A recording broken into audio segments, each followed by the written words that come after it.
Come with me, guys. I'm gonna show you something. It was 1992. We had I started to row with this one. Anyone remember this? Nice wooden oars. They were extremely soft. The material we use today is ages stiffer than anything we had before, including the first carbon oars. Let me see if I can find some for you. Alright, I think I found what I was looking for.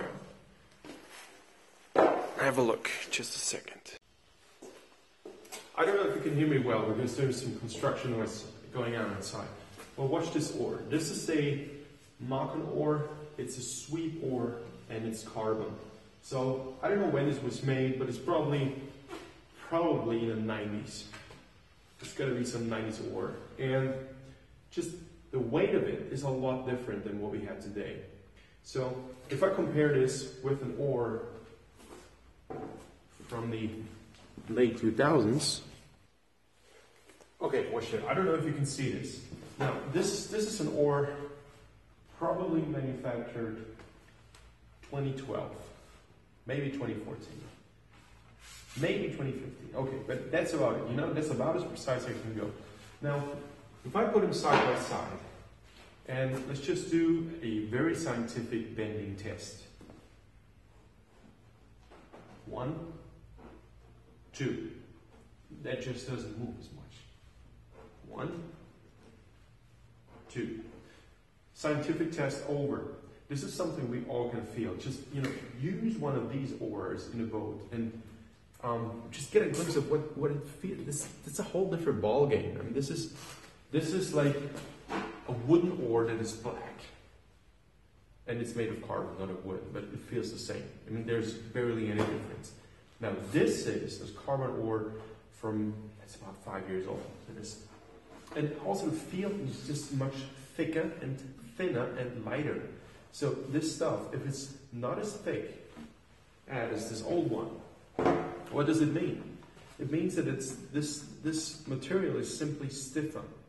Now, with all this stiff material that we use, no wonder that we can actually go up with the stroke rate and we have to shorten our strokes because nobody can cope with this. All this stiff material in the end loads up our elbows, our shoulders, our back, everything. So the problem here is that we need to adapt technique. And this is one of the factors where I think that the stroke rates will keep on going up and the stroke lengths will be shorter. So probably the new style of rowers we're looking for is not the 2 meter 50, 100 kilo guy, just joking. I think 2 meters, 190 to 2 meter 5 or so, that used to be the old style measure you should have, and around 100 kilos. Today we see people around 180, 182, Sinkerich brothers, I think 182, bulky, big athletes, because the shorter you are, the better you can work with high loads, as the lever is just there. It's not the longer, it's the shorter, because there's a lot of load running through the body. If you're tall, you have to use, if you have the choice, softer material. This is why Crocker came up with the soft oars, or Crocker arrows in sculling, this is what they call them. Concept 2 came up with skinnies, Empire has something different, similar. So, interestingly, now we use that ultra stiff carbon, and now we're going back to softer material. And in the end, if you still use a skinny oar from the day, let me see if I can find one.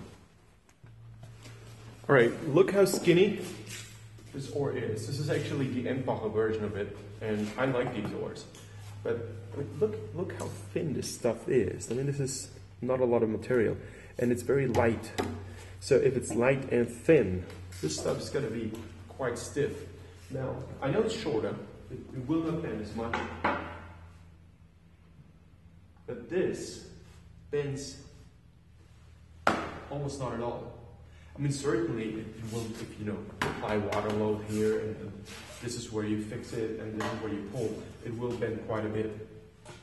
But compare a skinny oar to a wooden scull. Maybe I'll find one.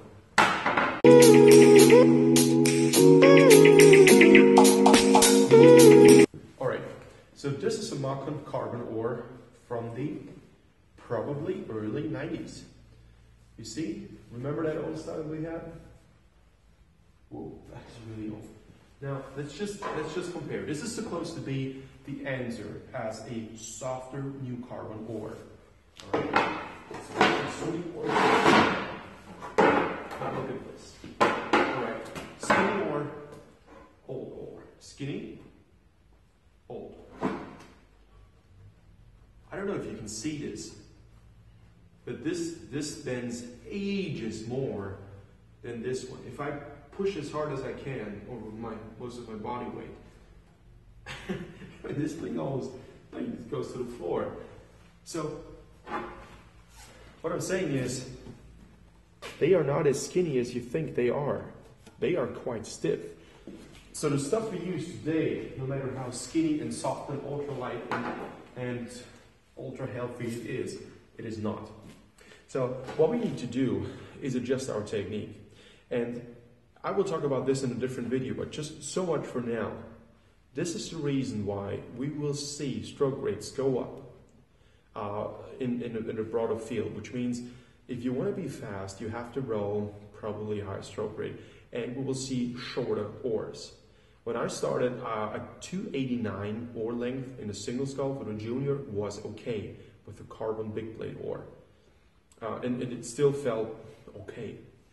Today, if you use a skinny oar at 289, you're gonna break your athlete. This is, I mean, unless you are Hulk himself, it doesn't work. So probably we'll see oar lengths of about 287, 288 in the singles, sometimes even 284. I think oar manufacturers are now gradually and slowly realizing, whoop, we made the oars quite a bit stiffer than before, but we don't allow for short oar length adjustment. Maybe this is something we have to catch up with. Precisely so. So I think we will see some radical changes, and also Valerie Kleshner has some suggestions with ultra short oars as an experimental suggestion. So 282, 283, 284 might not be something unusual for the future. So stiff material, shorter oars, logical answer, higher stroke rate. All right, guys, that's it for right now. Bad audio quality. I'm in a boathouse, no micro with me, but I think it's, I hope it was somewhat interesting. If you have not subscribed to the channel, as usual, please do check out rmtraining.com, where I have the latest on the next seminars which are coming up. Yeah, and I'm looking forward to see you soon again. Bye-bye.